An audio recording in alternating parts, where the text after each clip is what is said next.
রুহটা আল্লাহর একটা হুকুম, আল্লাহর হুকুমের রুহটা আমার দেহের ভিতরে, পেটের ভিতরে, আমার দেহের ভিতরে আল্লাহ ফুঁকাই দিলেন। আবার যখন হুকুম চলে আসবে, পৃথিবীর এমন কেউ নাই যে রুহু আপনাকে ফিরাই দিবে। ওই রুহুটাকে আজান, রুহুটাকে আপনার রুহুটাকে মালাকুল মউত আজরাইল আলাইহিস সালাম নিয়ে চলে যাবে। কি কথা কন না কেন? আপনাদের প্রত্যেক বডির ভিতরে একটা করে রূহ আছে, আত্মা আছে। ওই আত্মাটা আল্লাহ নিয়ে চলে যাবে। তাহলে 60 বছর ধরে আত্মা আপনার বডির ভিতরে বসবাস করলো, জীবনে কোনোদিন দেখলেন না আমার বডির মধ্যে যে আত্মা আছে, এই আত্মাটাও আপনি কখনো দেখলেন না। কিন্তু হুকুম যখন আসবে, এই আত্মাটা আল্লাহর দরবারে চলে যাবে। কি কথা বল না কেন? আত্মাটা চলে যাবে। আত্মাটা নিবে কে? যিনি নিবে তার নাম আজরাইল। যার হুকুমে নিবে তিনি রব্বুল আলামিন। যাকে নিয়ে গেল তিনি আব্দুল করিম। যে নিয়ে যাবে তিনি আজান, যিনি নিয়ে যাবে তিনি মালাকুল মউত আজরাইল। যার হুকুমে নেবে তিনি রব্বুল আলামিন। যেই জগতে নেবে সেই জগতের নাম হলো আলমে বরজাক, কবরের জগৎ। বন্ধু, ওই কবরের জগৎ থেকে আর কোনোদিন ফিরে আসার সুযোগ নাই, কোনোদিন আর ফিরে আসার সুযোগ নাই। আল্লাহ আপনাকে নিয়ে চলে যাবে। এই জন্য মানুষ মারা যাওয়ার পর আমরা একটা দোয়া পড়ি, ইন্না লিল্লাহ, নিশ্চয় আমরা আল্লাহর জন্য, ওয়া ইন্না ইলাইহি রাজিউন, নিশ্চয় আমরা আল্লাহর কাছে ফিরে যাব। একসাথে বলেন তো, কার কাছে যাব? আল্লাহ দুনিয়াতে আপনাকে কিসের জন্য পাঠাইলো? প্রশ্ন, কিসের জন্য আল্লাহ পাঠাইলো? কেন দুনিয়াতে আপনি আসছেন? কেন দুনিয়াতে আসছেন? কেন আসছেন? আল্লাহ ইচ্ছা করলে কুকুর বানাইতে পারতেন, আল্লাহ ইচ্ছা করলে পশু পাখি বানাইতে পারতেন, কিন্তু না না না, আশরাফুল মাখলুকাত, সৃষ্টির সেরা জীব মানুষ বানাই আপনাকে আল্লাহ দুনিয়াতে পাঠাইলেন। কিন্তু মানুষ হয়ে আপনি মানুষের কাজ করেন নাই, মানুষ হয়ে আপনি অমানুষের কাজ করেছেন। ও মুসলমান, ভালো করে শুনে যাবেন। কয়েকদিন আগে বাংলাদেশে ভূমিকম্প আসলো। ভূমিকম্প লারা দিয়া সারা বাংলাদেশ কাঁপাইলো। বহু মানুষ পেশাব পর্যন্ত ডরে করে দিছে, পেশাব পর্যন্ত ডরে করে দিছে। চিৎকার মেরে মেরে ঘর থেকে বের হতে গেছে। হায় হায়, কি অবস্থা হয়ে গেল! অনেকে হার্ট স্ট্রোক করছে, অনেকে আবার প্রেশার লো হয়ে গেছে, অনেকের প্রেশার হাই হয়ে গেছে। বাঁচার জন্য সবাই ছোটাছুটি করছে। আচ্ছা বলেন, আল্লাহ যদি মারে, বাঁচার কোন রাস্তা আছে? এই যে ভূমিকম্প আসলো, প্রশ্ন হলো বঙ্গোপসাগরের নিচে ভূমিকম্পটা কেন গেল না? আমাদের বাংলাদেশের নিচে ভূমিকম্পটা কেন আসলো? তুরস্কে কেন আসলো? সৌদি আরবে কেন আসে? আফগানিস্তানে কেন আসে? পাকিস্তানে কেন যায়? ভারতে ভূমিকম্প কেন আসে? মায়ানমারে কেন আসে? জমিনের ভাগ আল্লাহ ভূমিকম্পের জন্য কেন বেছে নিল? কেন মহাসাগরে ভূমিকম্প দিলেন না? জমিনের উপরে আল্লাহ ভূমিকম্প কেন দিলেন? কারণ জমিনে যে আল্লাহ মানুষদেরকে পাঠাইলেন, যে আত্মা পাঠাইলেন, এই আত্মা মানুষের সুরতে আসার পরে মানুষের কাজ করে নাই, তারা অমানুষের কাজ করেছে। বলে হুজুর, অমানুষের কাজ কি কি? প্রথম নাম্বার আপনাদেরকে বলে দিয়ে যায়, কুত্তা 3টে 4টে 5টা 7টা করে বাচ্চা দেয়। ভালো করে শুনে যাবেন। কুকুর 5টা 7টা 8টা 10টা করে বাচ্চা দেয়। এই প্রচন্ড শীত, এই শীতের মধ্যে মানুষেরা কম্বল খাতা ছাড়া ঘুমাইতে পারে না, কিন্তু কুত্তা দেখবেন কম্বল নাই, কাঁথা নাই, বাড়ির উঠানে বাচ্চা নিয়ে শুয়ে থাকে। মালিককে খাবার দিলে খায়, না দিলে না খেয়ে থাকে। কিন্তু জীবনে দেখেন নাই কোন কুত্তা বাচ্চা রেখে পালিয়ে যায়। বিড়ালের বাচ্চা দেখেছেন, কোন বিড়াল বাচ্চা রেখে পালায় দেখেন নাই, কোন পাখি বাচ্চা রেখে পালায় দেখেন নাই। একটা গাভী বাচ্চা দিল, কোন গাভী তার বাচ্চা রেখে পালায় না। দেখবেন গাভীর বাচ্চাটা যদি আপনি কোলে করে হাঁটেন, গাভীর গলার রশি ছেড়ে দিবেন, গাভী কোথাও যাবে না, আপনার পিছে পিছে হাঁটবে। আপনি যদি পানির মধ্যে ঝাঁপিয়ে পড়েন বাচ্চা নিয়ে, ওই গাভীটা আপনার সাথে পানির মধ্যে সাঁতার দিবে। গাভী আপনার জন্য আসে না, গাভীটা বাচ্চার প্রেমে আপনার পিছু পিছু হাঁটে। ঠিক কিনা? মানে গাভী বাচ্চা ছেড়ে পালায় না।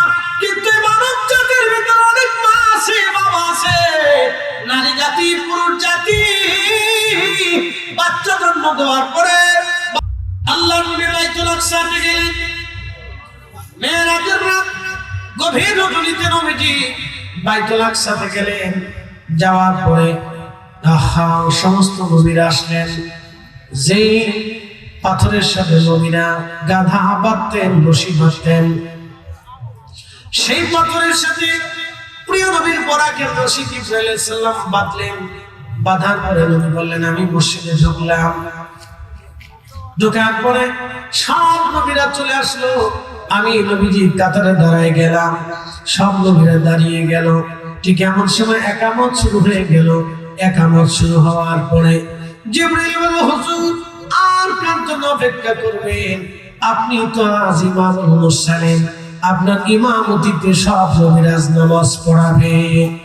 আল্লাহর নবী বললেন, আমি নামাজ পড়িলাম।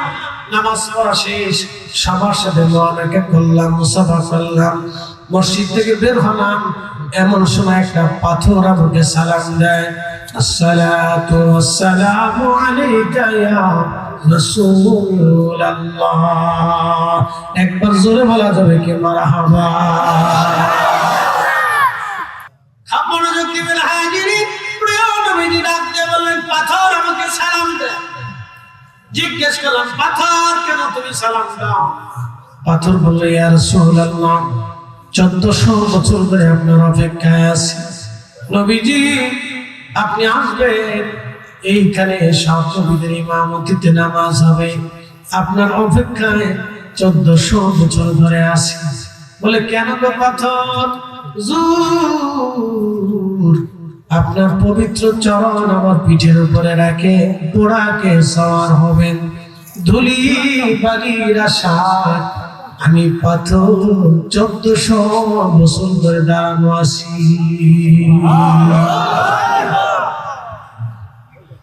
ঠিক পাথরের আপনার নবীজির কদমে মঞ্জুর হয়ে গেল। আপনার ইলমুল কাশ যদি না থাকে তাহলে হাসরের ময়দানে অন্ধ হয়ে উঠবেন, কিছুই আপনি দেখবেন না, দিশে খুঁজে পাবেন না কোথায় যাবেন। আর ইশকে খুদা যদি না থাকে, খোদার প্রেম যদি অন্তরে না থাকে, জাহান্নাম ছাড়া কোনো রাস্তা হবে না। হাসরের ময়দানে মানুষ বিক্ষিপ্ত পতঙ্গের মতো দৌড়াবে, পাগলের মতো দৌড়াবে। নবীজি বলেন, আয়েশা সেই দিন কিয়ামতের ময়দানে মানুষ বস্ত্রহীন থাকবে। আজকে তো সুন্দর পোশাক পরে আপনাদের সামনে দাঁড়ানো, আমিও বস্ত্রহীন, আপনিও বস্ত্রহীন। মক্কা মদিনার ইমামরা বস্ত্রহীন, বড় বড় বুজুর্গ ওলিরা থাকবে বস্ত্রহীন, কারো শরীরে কোনো পোশাক থাকবে না। আম্মা জান আয়েশা বলেন, হুজুর নারীরাও কি বস্ত্রহীন? বলে, নারীরাও বস্ত্রহীন হবে। আম্মা জান বলেন, হুজুর তাহলে তো নারীদের জন্য লজ্জার কারণ হবে। নবীজি ডাক দিয়ে বলেন, আয়েশা রে শোনো, কিয়ামতের ময়দানে কোনো পুরুষ নারীর দিকে, নারী পুরুষের দিকে তাকানোর সময় পাবে না। কি কঠিন পরিস্থিতি। আল্লাহ নবী ডাক দিয়ে বলেন, সাহাবীরা তিন শ্রেণী, তিন জায়গা। সন্তান মার পরিচয় দিবে না, মা সন্তানের পরিচয় দিবে না, বাবা সন্তানের পরিচয় দিবে না, সন্তান বাবার পরিচয় দিবে না। তিন জায়গা। এক নম্বর হচ্ছে মিজানের পাল্লা। যখন নেকি শোধন শুরু হয়ে যাবে, কার গুনাহ বেশি, কার নেকি বেশি, কার নেকি বেশি, কার গুনাহ বেশি, মিজানের পাল্লা কায়েম হয়ে যাবে। মিজানের পাল্লা মাপা শুরু হয়ে যাবে। কোটি কোটি উম্মত দাঁড়ায় যাবে, এক এক করে আল্লাহ ডেকে ডেকে মাপতে থাকবে, এক এক করে মাপতে থাকবে। নবীজি বলেন, আমি মিজানের পাল্লার পাশে দাঁড়িয়ে থাকবো। আমার উম্মতের নেক যখন পাল্লা শুরু হয়ে যাবে, আমি নবী মিজানের পাশে দাঁড়ানো, এক এক করে উম্মতের নেকের পাল্লা মাপা হবে। কঠিন ওই দিনে মা সন্তান বলে যাবে, সন্তান মা বলে যাবে, বাবা সন্তান বলে যাবে, সন্তান বাবা বলে যাবে, স্বামী স্ত্রী বলে যাবে, স্ত্রী স্বামী বলে যাবে। আত্মীয় স্বজন কেউ কারো দিকে তাকানোর সময় পাবে না। সবাই খুব চিন্তিত এবং ভয়ার্থ, না জানি আজকে আমার কি উপায় হয়ে যায়। আল্লাহ নবী বলেন উম্মত সেই দিন আমি তোমার জন্য দাঁড়িয়ে থাকবো, আমার উম্মতের নেকের পাল্লা হালকা হবে, আমি কালেমা শরীফ দিয়া আমি আমার উম্মতের নেকের পাল্লা ভারী বানায়া দেব। আল্লাহ এত দূরে নবীকে নিলেন, এর সীমানা আল্লাহ ছাড়া আর কেউ জানে না, আল্লাহ ছাড়া আর কেউ জানে না, আল্লাহ ছাড়া আর কেউ জানে না। আমরা সেই নবীর উম্মত, কি দেশে নবীকে কি দিলাম আমরা? আমার বাংলাদেশে হাজার হাজার মুসলমান সুদ খায়, আস্তে করে জোরে বলে সুদ খায়। 1 লক্ষ টাকার বিনিময়ে 10,000 টাকা, কেউ 20,000 টাকা নেয়, সুদ পেলে 25,000 টাকা নিয়ে নেয়। আস্তে করে জোরে বলে সুদের বাড়ি খাওয়া, কুকুরের বিষটা খাওয়া, এর মধ্যে কোনো তফাৎ নাই। যখন খুশি হন কিছুই বলার নাই। হাজিরিন উম্মত দেশে সুদ, হায় হায় হায়, এটা আবার কাবা শরীফে চলে গেছে, কাবা শরীফে যাইয়া মাকাম ইব্রাহিমে চলে গেছে নামাজ পড়ে, আবার কাবা শরীফ ধরে দোয়া করে কাবা শরীফের সময় যায়। শয়তানে চিন্তা করে ওরে সিটা কত বড় বাটমা। কুম্ভ মেলার এক সাধুকে জিজ্ঞেস করা হবে, সাধুর মাথার উপরে জট, মাথার উপরে জট, জটের উপরে সাধু ধান গাছ লাগাইছে, ধান ঘাস লাগাইছে। জিজ্ঞেস করা হলো, সাধু তুমি মাথার উপরে জট, এর উপরে তুমি ঘাস লাগাইছো, কারণ কি? বলে আমি ভগবান তালাশ করতেছি। আমার প্রশ্ন হলো তার ধর্ম সে পালন করুক না করুক সেটা আমার বিষয় না, কিন্তু আমি বুঝতে চাইতেছি একজন সাধু যদি 40 বছর ধরে মাথা পরিষ্কার না করে ওই মাথার উপরে উকুন নিয়া ময়লা নিয়া এবং এর ভিতরে যদি মাথার উপরে যদি ঘাস জন্মাইতে পারে, তাহলে আপনি মুসলিম কেন পাক পবিত্র হইয়া নবীর সুন্নাত নবীর আদর্শ মেনে চলতে পারবেন না? আপনার অসুবিধা কোথায়? এই জন্য কিয়ামতের ময়দানে আল্লাহ জিজ্ঞাসা করবে। কারে জিজ্ঞাসা করবে? আপনার বডিকে আল্লাহ জিজ্ঞাসা করবে না, আপনার ভিতরে যে আত্মা আল্লাহ দুনিয়াতে পাঠিয়েছেন, এই রূহটা আত্মা, আরবিতে বলে রূহ। ওয়ায়াসআলুনাকা আনির রূহি কুলির রূহু মিন আমরি রাব্বি।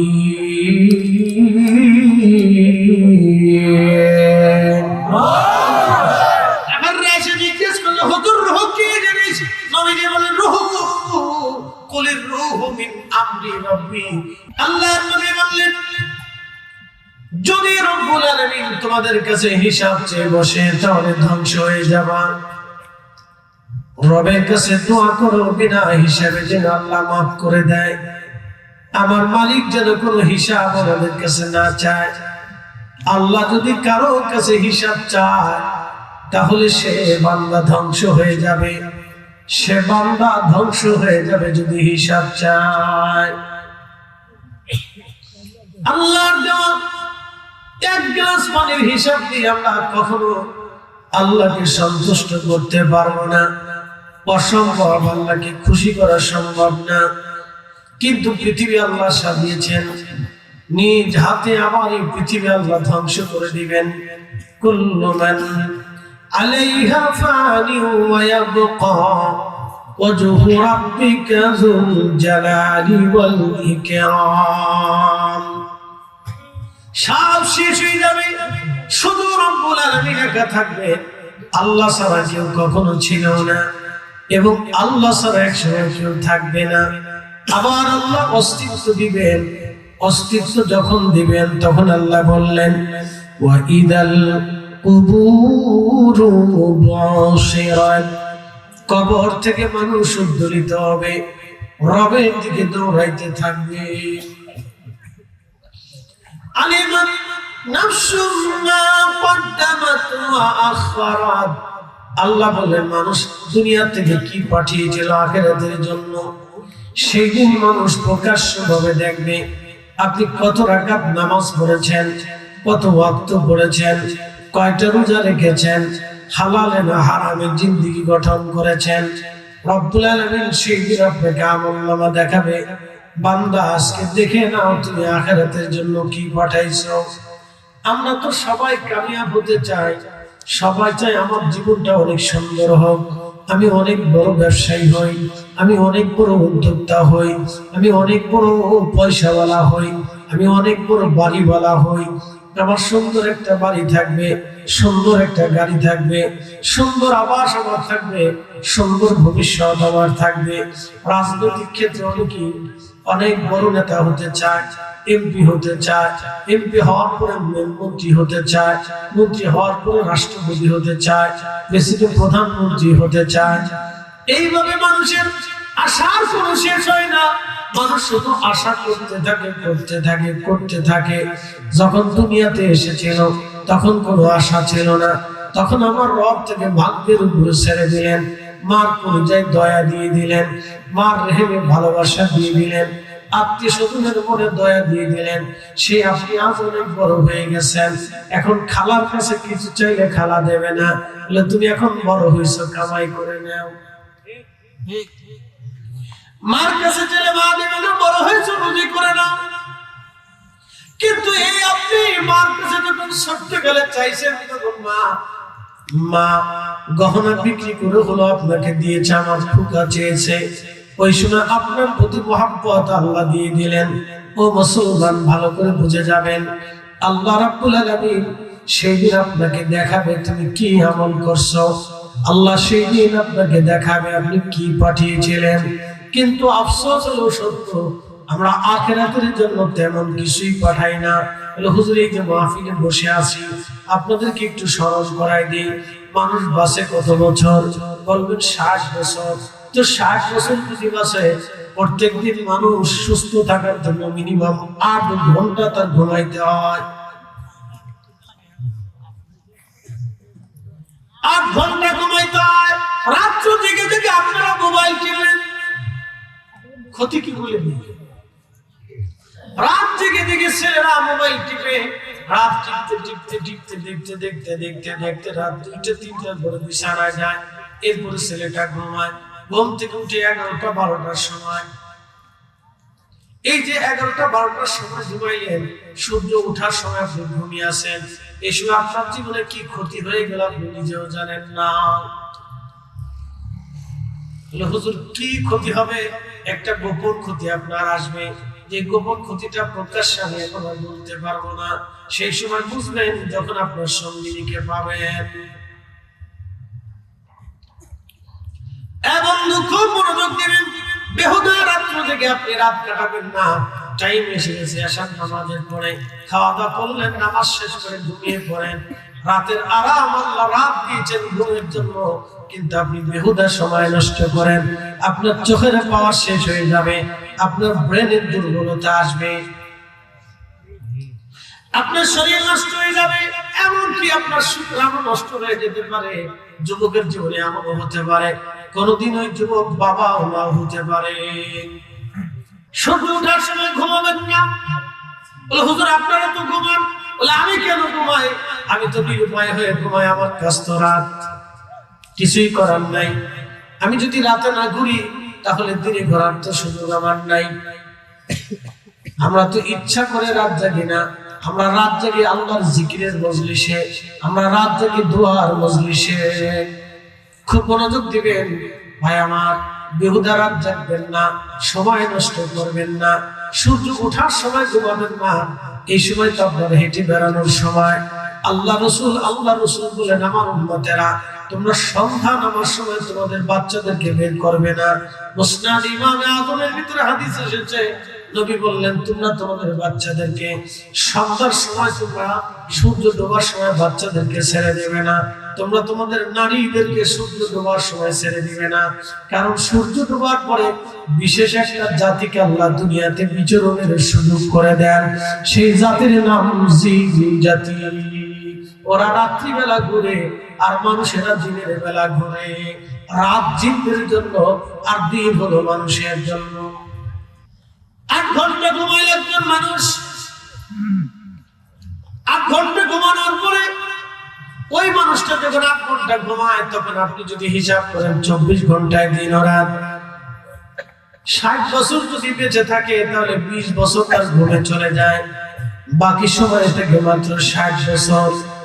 এই বাকি 60 বছরে ওই ছেলেটার কাজ আছে, লেখা আছে, পড়া আছে, আত্মীয় স্বজন আছে, ঘোরাফেরা আছে, ব্যবসা বাণিজ্য আছে, বাচ্চা কাচ্চা, স্ত্রী পুত্র পরিজন দিয়ে এখানে যারা আছেন, হিসাব কষে দেখেন তো আপনি আল্লাহকে সময় দিচ্ছেন কত সময়?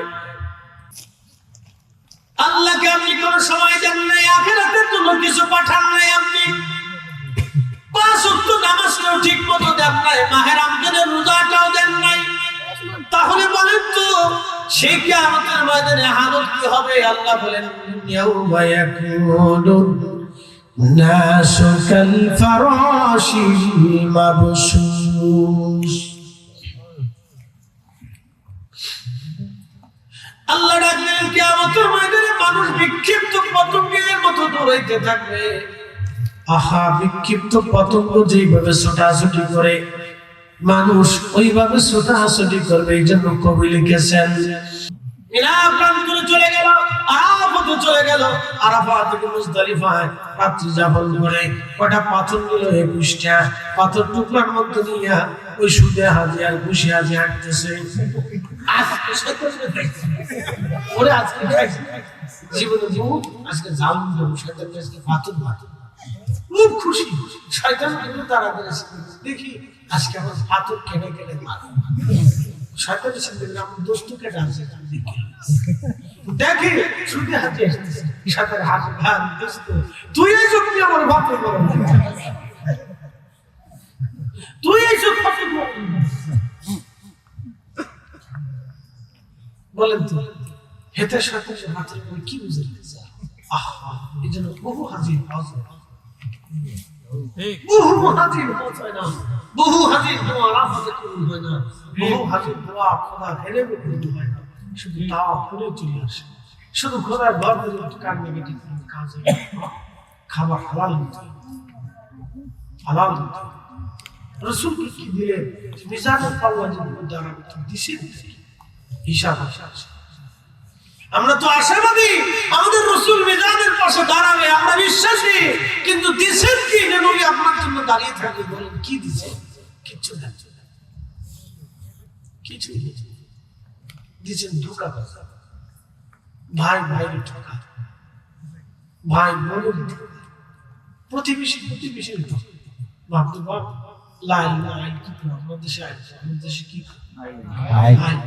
ওরে কাটতে কাটতে আলি সান শেষ হয়েছে, আলকে কিতাব কাট কাটতে সুজা করতেছে, তাহলে সুজা করতে কিয়ামতের দিন আল্লাহ তোমার সুজা করতে।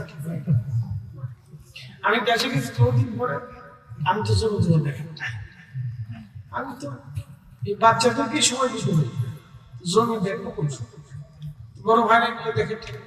একদিন বড় ভাই বলে যে তুই আসছিস আস্তে ঘুরে ঘুরে দেখে আয় বাবার জমি কোন জায়গায় কোনটা আছে দেখে। তাই বহুদিন আগে ছোটকালে আব্বার সাথে লাঙ্গল চাষ মনে আছে, লাঙ্গল চাষ শিখতে লাঙ্গল বাইছে না, যারা বাইছে তারা এখন কিন্তু পুরো লাঙ্গল দেখে লাগে। তো লাঙ্গল আব্বার সাথে বাবার সাথে লাঙ্গল ছোটকালে স্কুলে যেতাম বাবার সাথে নিয়ে লাঙ্গল লাগিয়েছে। তো ছোটকালে যদি লাল দেখতাম বুঝে, পরে আমি যে পার্শ্ববর্তী জমিয়ালা লাল প্রতিটি প্রতিটি বাঁকা করে আমার বেলিস এমন চাষা কিন্তু ছোটকালে লাল সোজা দেখছি তার বাঁকা হলে কেন আমি জমি খাই এমন কাকারে এই সামান্য এই আধার সাইজ ঝগড়া করলাম কতটুকুনি ধান পাবেন। আর যদি আপনি পাওয়া যান তাহলে আমার বাসায়, আর যদি আপনি না হয়ে থাকেন যে করে ভিতরে আসেন কিয়ামতের মধ্যে কাকা বুঝে বুঝে পরের থেকে শুরু হয়ে গেছে সিন্ধের মানে একটু বলা আল্লাহ আমার সাথে ঝগড়া কিয়ামতের মধ্যে বুঝে পার্ট টু পার্ট বুঝে এসব খুশি।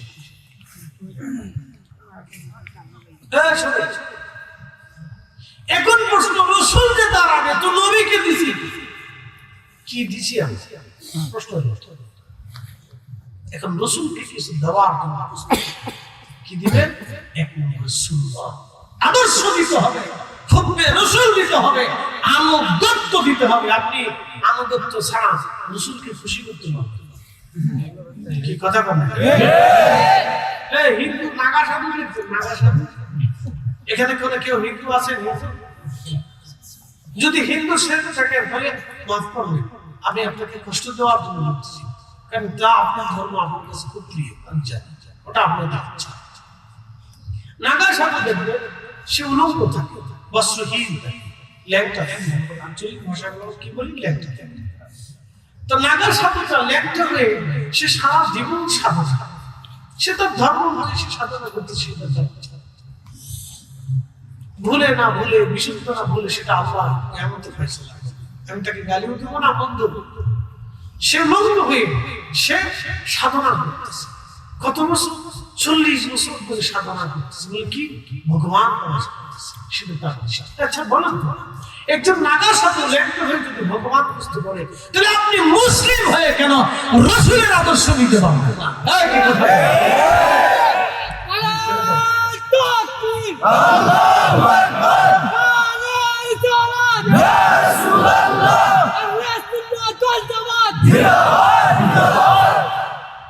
আপনি মুসলিম হয়ে কেন পারবেন? বলেন তো, আপনার সমস্যা। আমার দিকে তাকান, খ্রিস্টানদের গলার ভিতরে ক্রুশ থাকে না? প্রত্যেক খ্রিস্টান তার ধর্ম এবং চার্চের উপাসনা করে। বৌদ্ধ তার ধর্মের জন্য মালয়েশিয়ার বেলজিং থাইল্যান্ডে বৌদ্ধ ধর্মের একটা মন্দির দেখতে গেলাম।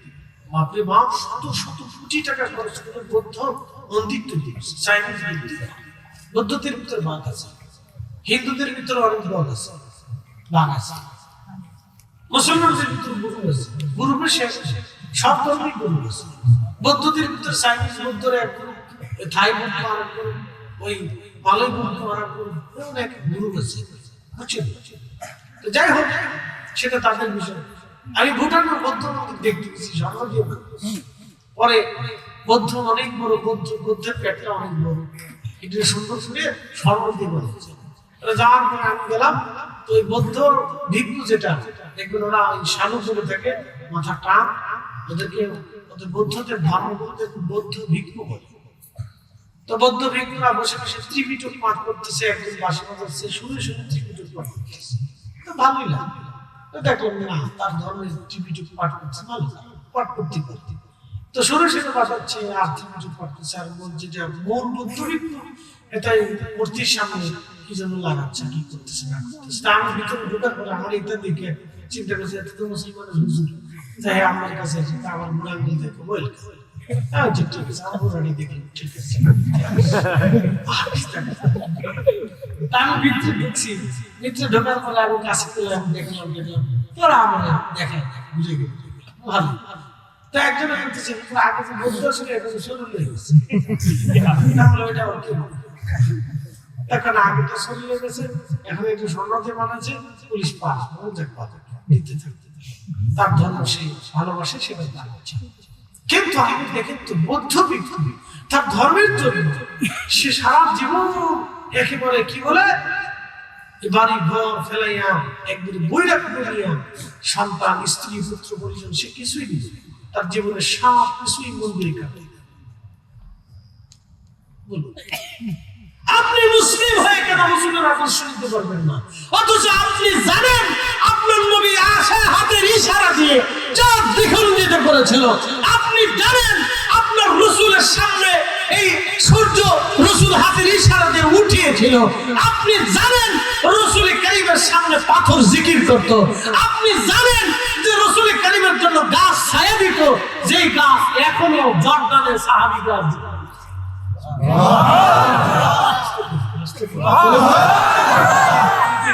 দেখেছে, সত্য জেনেছে, তারপরেও কেন আপনার বিশ্বাস আছে না? তারপরে কেন রাসূলের আদর্শ নিতে বলছে? অসুবিধা আমি নিজেও বুঝি, আমি নিজেও বুঝি। আপনাদের গাড়ি ভারতে কুম্ভ মেলা, কুম্ভ মেলা, এই মেলাতে বিভিন্ন সাধুরা সন্ন্যাসীরা যোগীরা, ঠাকুর, ব্রাহ্মণ, পুরোহিতরা আসে এই কুম্ভ মেলা এবং অন্যান্য মানুষের কুম্ভ মেলাতে যায়, লক্ষ লক্ষ মানুষ আসে। তো কুম্ভ মেলার ভিতরে এক সাধু আছে, 40 বছর ধরে গোসল করে। কত বছর? আচ্ছা, কোন হিন্দু ধর্মের ভাইটাকে মন খারাপ, ওটা আপনার ধর্মের সাবজেক্টে চলে আসছে, আপনি মন খারাপ, প্লিজ আপনাকে কষ্ট দেওয়ার জন্য ধর্ম কষ্ট দিয়ে প্রচার করা যায়, বোঝার জন্য বলেন তো। 40 বছর এই লোকটা গোসল করে, জিজ্ঞেস করুন কেন? আমি ভগবান বুঝতেছি, সেটা তার ইচ্ছায় তার সে তালাশ করতেছে। এখনো লোক গোসল, একটা লোক যদি ভগবান খুঁজতে যায় 40 বছর গোসল না করে, তাহলে আপনি প্রত্যেকদিন গোসল করে এবং যে সুন্নত আদায় করে সুগন্ধি লাগিয়ে সুন্দর পোশাক পরিয়ে আপনি নামাজের কাতারে দাঁড়িয়ে আপনি গোসল করতে থাকেন। হ্যাঁ, আমার রসুল আপনাকে পরিষ্কার পরিচ্ছন্নতা শিখিয়েছে। আরে এই রসুল সেই রসুল যিনি সবার আগে এই মানব জাতিকে পায়খানা করার জন্য ঢিলা করতে হয়, পেশাব করার জন্য যেটা পাক করতে হয়, পবিত্র হইতে হয়, এটা আপনার হাতে করে শিখিয়েছে। তারপরে অনেকে আছে বুঝতে পারে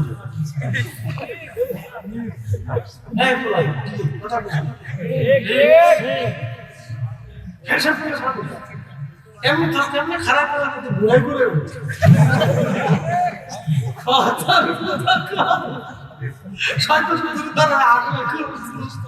তোর কাছে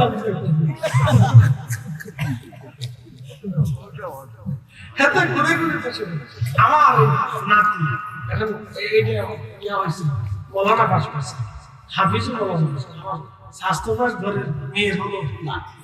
তখন আমিও ডাকিলে, তখন এই ফুফু বলতেছে, কাকু তুমি তোমার নাতির নিয়ে যাও মাদ্রাসা, তোর আব্বু মাদ্রাসা,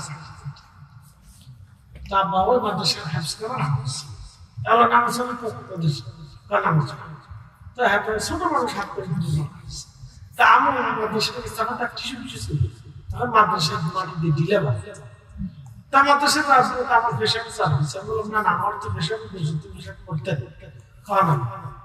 আমি চিন্তা করলাম আমি তো ডিলে করি, নাতির আজকে ডিলা করে শিখেছি, একটা মাটি ডিলাও রাখতে দিচ্ছি, আমি একটা ডিলে নেই পেশাব করি, আমি তো হাঁটাহাঁটি করতেছি। তো দেখি না না সেন্টারে ঘুরিয়ে সেলিব্রেশন স্টার্ট করছে। এখন যদি দমক দিই তো নানা বুঝে বলবি, নানা পেশাব করবি, নানা কাশি কতদূর পরে দেখি নানার বাম হচ্ছে কি হাত সাথে ফুসি দিয়ে দেখি ওই যে ডিলার আছে না পেশাব করতেছে, পেশাবের মাথায় এমনি ধরছে। নানা কি করো? নানা কুলুক করতেছে, কুলুক চিন্তা দেখা যায় নানা কুলুক কেমন চলবে।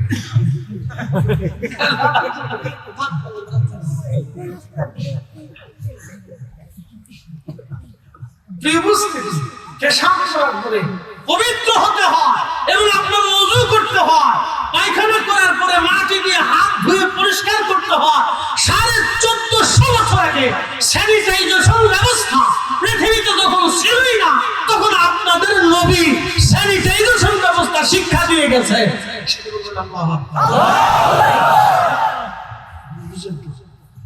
মানুষ স্ত্রী সহবাসের করে গোসল করতে হয়, দুনিয়ার মানুষ আপনাদের নবী শিখিয়ে দিয়েছে গোসল করতে হয়, পবিত্র হতে হয়, সাফ হতে হয় এবং অপ্রয়োজনীয় পছন্দ যেটা আছে অতিরিক্ত অবাঞ্ছিত গোসল, এটা যে প্রত্যেক 40 দিনের ভিতরেই তাকে কেটে পরিষ্কার করে পরিচ্ছন্ন থাকতে হয়। এটা রহমতের নবী 1400 বছর আগে আপনাদেরকে শিখিয়ে দিয়েছে। তারপরে রাসূলকে ভালো লাগে না তো ভালো লাগবে কেন বলেন তো? আর একদিন বলে এক সাধু যেটা বলল, ও সাধু হাত উঁচা করতে 40 বছর তার হাত উঁচা। তো সাংবাদিক জিজ্ঞেস করলো হাত উঁচা করে আপনি কি করতেছে? ভগবান বুঝতেছে। এটা পাপ হাতের উঁচা থাকার কারণে হাতের রক্তের সঞ্চালন নষ্ট হয়ে যায়, মানে হাত গুলো শুকিয়ে গেছে। এই যে সারাগুলো আছে সারাগুলো কাটি 40 বছর ধরে কাটেন, এটা গুছাইয়ে লম্বাইয়ে হাতের বুঝতে পারছি তার হাত শুকিয়ে গেছে, রক্ত ব্লাড সার্কুলেশন নষ্ট হয়ে তার চামড়া পর্যন্ত হাড়ের সাথে মিশে গেছে। এটা হাত নামাই নেই। আপনি বুঝেন, আমি আপনাকে বোঝাচ্ছি তার ধর্ম সে পালন করুন না কি করুন সেটা তার ইচ্ছা, আমি আপনাকে বোঝাচ্ছি একটা লোক 40 বছর ভগবান খোঁজার জন্য যদি হাত উঁচা করে থাকতে পারে, তাহলে 40 বছরে আপনি নামাজ কাজা করবেন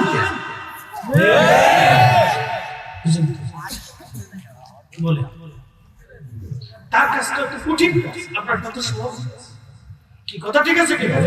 মুসলমানের তো সহজ, একবারে সহজ, আপনার সহজ থেকে আবার বিশেষ নষ্ট করতে শুধু নামাজ পড়বেন, তাহলে কি চালবো আমার কি করেছে সব করছিলেন তো ডিলেট করে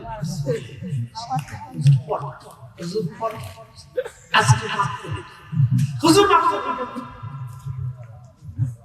আজকে নামাজ পড়লেন তো হুজুর মাফ করবেন, পুরুষ কথা হুজুরকে মাফ করবেন আর কত সালাকি করে ফিরে আসে। যদি বলেন হুজুর সুরের সাথে দেন, তাহলে সুরও বলবে আমার সাথে তুলনা দিও না, আমি কচু খেয়ে থাকি, ময়লা আবর্জনা খাই, আমি হাবি খেয়ে বেঁচে থাকি, কিন্তু আমার 14 পুরুষের ভিতরে এমন কোন রেকর্ড নাই, এমন কোন রেকর্ড নাই, এমন কোন রেকর্ড নাই।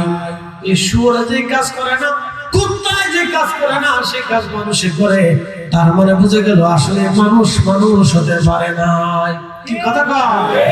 মুসলমান তো আরো বলেন যা, মুসলমান এতে রেখে ইস দাড়ি থাকলে মুসলমান না, তুমি মতে দিলে না মুসলমান এতে রেখে, মুসলমান অনেক দামি যা, মুসলমান খাজা বাবা আজমিরি ছিল, দেখে 90 লক্ষ হিন্দু মুসলমান একসাথে বলেন আল্লাহু আকবার। মুসলমান শাহাদুল আলী 360 জন ছিল, যাদেরকে দেখে দেশের লক্ষ লক্ষ মানুষ কালেমা পড়ছে। মুসলমান এরা আছে, আমরা কি করছি? আমরা যে নাম বলছি মুসলমান, কাজের মুসলমান, কাজের মুসলমান, কিসের কাজের মুসলমান? 5 টাকা পেলে সাবান একটা বিড়ি পেলে যাবে কি মুসলমান? হ্যাঁ রসুলের মুসলমান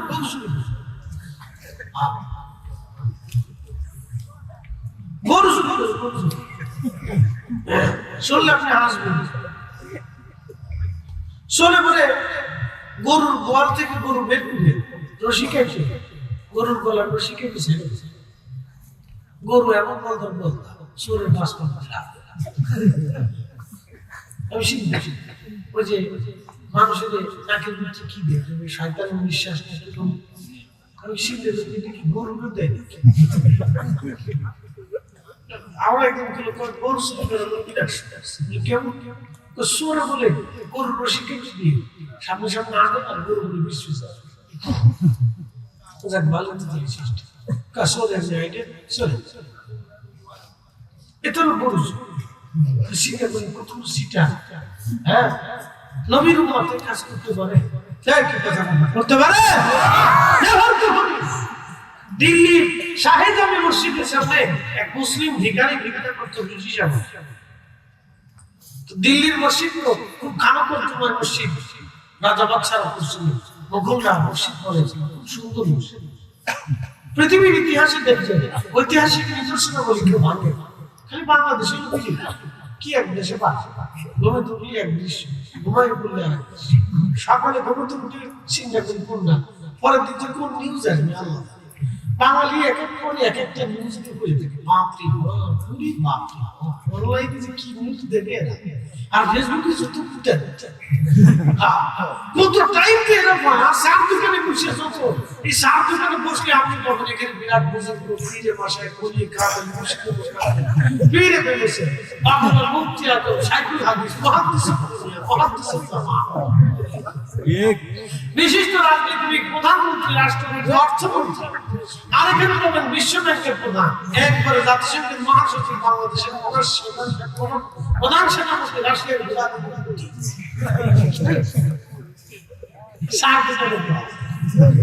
এদের গবেষণা তো আরেকটা ভুলে গেছে, বিরাট বড় ডাক্তার বিরাট বিশেষ হচ্ছে খালি দেখ আমার দিয়ে বলছি কতজন সার্ভিস আপনার প্রেসক্রিপশন দিবে তারপর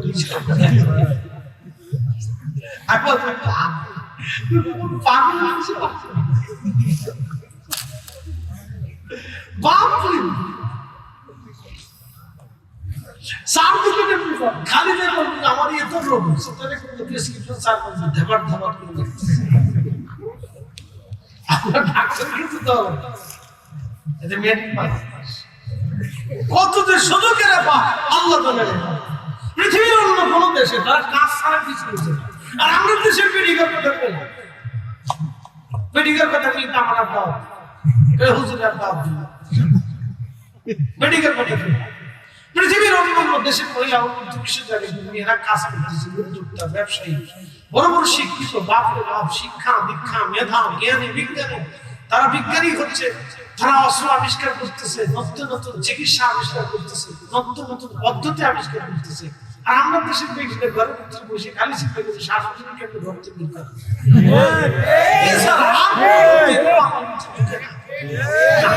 আর জামাই যদি বিদেশ থেকে তাহলে মার্কেট কেমনে করবে জামার কাছ থেকে একটু খরচ করে জানতাই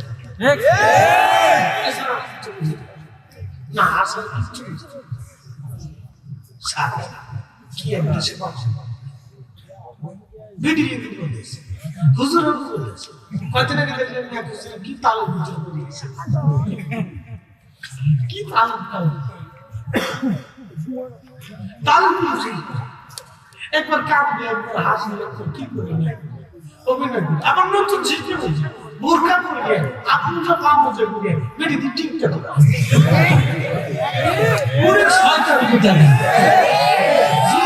বাইরে বের করে এবার মাদ্রাসা এটা বলে মাদ্রাসা শয়তান দেখা মাদ্রাসা কি শেষ করে বোরকার মান ইজ্জত একটু ধ্বংস করে শয়তান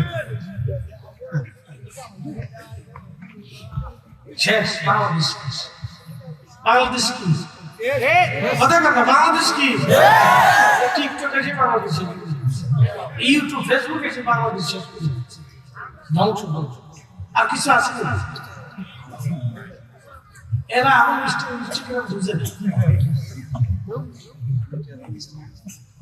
এই বাংলাদেশ শেয়ার করা যেহেতু বোরকা পরে ভিডিও বুঝে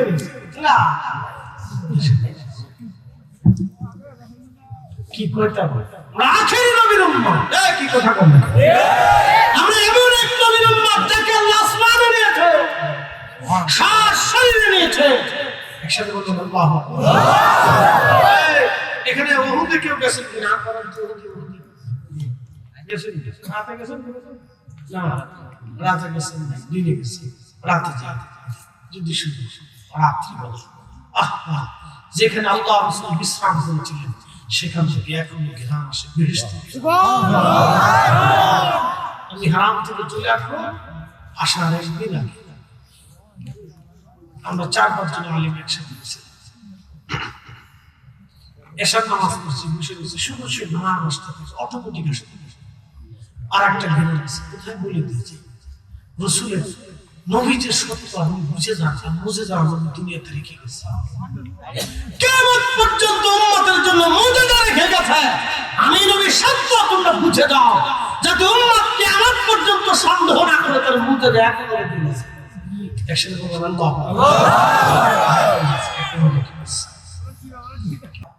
কষ্ট হচ্ছে না উত্তর জিকির উত্তর সিন্নি আছে না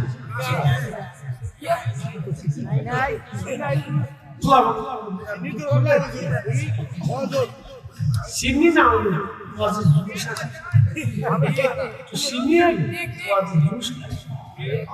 না আজকে মানুষ অসুবিধা নেই মানুষ বুঝতে পারে সব ভিজে গেছে আসার সময় কেমন বুঝতে পারতো সব ভিজে ওই উপর দিয়ে পানি ট্যাগার কিন্তু এর উপর দিয়ে আল্লাহ যদি পানি দেয় তো একে পেটে সাথে নিয়ে তো বসা যায় নাকি একসাথে বলুন আল্লাহু আকবার আরো জোরে তো বেশি সোয়া একটা আবার স্যার একটু লাড়াচাড়া করে দিই একটু বলা হয় না আসলে এই বাবারা এই জন্য হয়তো কি এটা তো ঘুমায় আর সিমি জানে এটা পাক্কা মুসলিম পাক্কা মুসলিম দাঁড়ায় বসে কিন্তু 7 বছর উপর করি 7 বছর নিচে দাঁড়ায় কিন্তু কাইতে বন্ধ করে অনুমতি দিয়ে 7 বছর কিন্তু বয়স না তুই কাইতে বন্ধ করে ভুলে কথা ভুলে বলছে যে 5 বছর মধ্যে ঘুমায় মুসলিম সব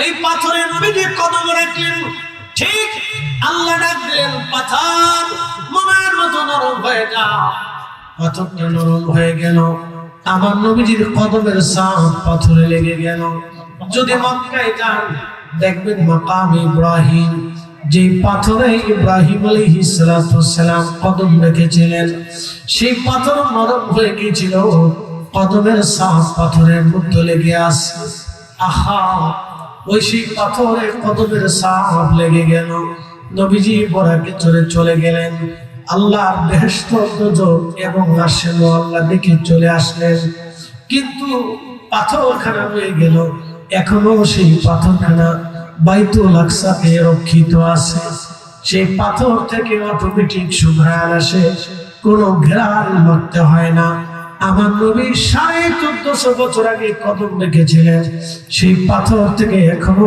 সুঘ্রাণ আসে কখনো সুঘ্রাণ বন্ধ হয় না উহুদের যে ঘ্রাণ বাইতুল আকসার সেই পাথরের একই ঘ্রাণ একই রকম সুঘ্রাণ দুই জায়গা থেকে অটোমেটিক আসে একটা হচ্ছে উহুদের পাহাড়ের ফাঁকা জায়গা মাঝখান থেকে আর একটা হলো বাইতুল আকসার ওই পাথর থেকে একবার জোরে বলা যাবে কি ইয়া রাসূলুল্লাহ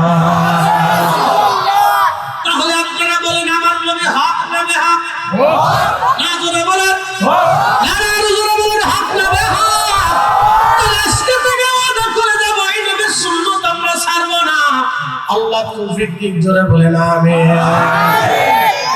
যদি বাড়ি করতে উত্তর দিতে না পারেন একটা ওয়াজ নিয়ে যাবেন হারাম খাবো বলেন হারাম খাবো হারাম খাবো সুদ খাবো ঘুষ খাবো অন্যের সম্পদ মেরে খাবো এই যে ওয়াজ শুনে গেছে না কালকে বানাবো গেছে 3-4 দিন এবার বানাবো দাম কত অবস্থা এই 250 গ্রাম 50 টাকা এটা মাপ কত মাপ 250 গ্রাম তো ওই বাদাম 250 গ্রাম মাপ তো 3-4 দিন আছে টিপতে 25 গ্রাম আচ্ছা বলে সুন্নাত না মুস্তাহাব কিতা এগুলো বাদ ভেস্তে কিছু বাদাম লাল কিন্তু অল্প দিয়ে দেখাচ্ছে গরিব মানুষ ঠকাচ্ছে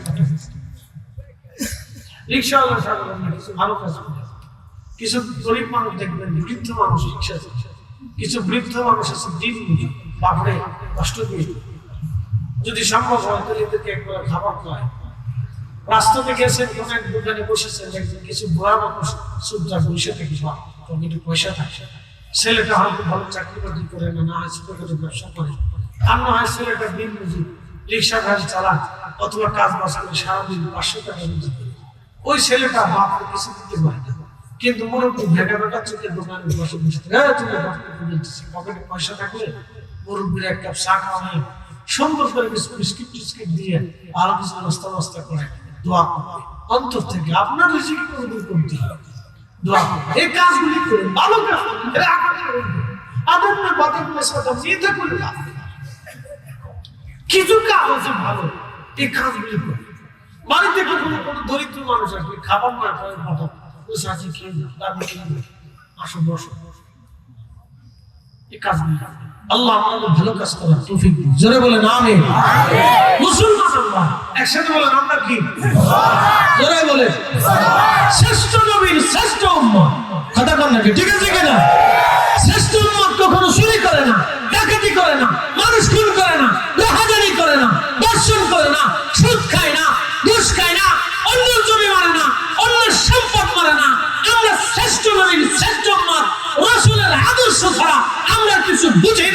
কথা বলেন ঠিক না ঠিক জোরে বলেন আমিন একটু মোহাম্মতে লা ইলাহা ইল্লাল্লাহ জোরে লা ইলাহা ইল্লাল্লাহ জোরে লা ইলাহা ইল্লাল্লাহ